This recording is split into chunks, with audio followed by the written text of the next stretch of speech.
السلام علیکم ورحمۃ اللہ وبرکاتہ۔ دوستو ایک ایسا واقعہ سامنے آیا ہے، آپ کے لیے بالکل نیو ویڈیو ہے۔ دوستو افغانستان کے شہر پکتیا میں کہا جاتا ہے کہ وہاں 10 سال پہلے ایک آدمی یعنی ایک داڑھی والا آدمی شہید ہو گیا تھا، اور اس کو جب 10 سال کے بعد نکالا گیا تو دوستو جیسے اس کو دفنایا گیا تھا ایسا ہی اس کا چہرہ ہے۔ یہ کون لوگ ہے اور یہ کیا ہے، ہم اس ویڈیو میں دیکھتے ہیں، بعد میں آپ کے ساتھ اس ویڈیو پر ڈسکس کرتے ہیں۔ دوستو آئیے ہم اس ویڈیو کو دیکھتے ہیں۔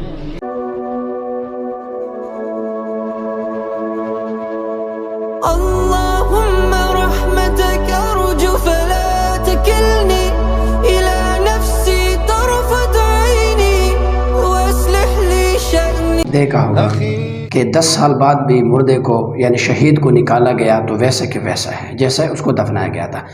اس وجہ سے اللہ تعالیٰ کا فرمان وَلَا تَقُولُوا لِمَن يُقْتَلُ فِي سَبِيلِ اللَّهِ أَمْوَاتٌ، کہ تم جو اللہ تعالیٰ کے راستے میں فوت ہو گیا ہو، مارا گیا ہو، اس کو مردہ نہ کہو، بل احیاء ولکن لا تشعرون، وہ زندہ ہے لیکن تمہیں شعور نہیں ہے۔ تو دوستو آپ نے دیکھا، اسی طرح ہم ویڈیو دیکھنے کے لیے ہمارے چینل کو سبسکرائب کیجئے گا، لائک کیجئے گا، کومنٹ باکس میں بھی اپنے رائے کا اظہار کیجئے گا۔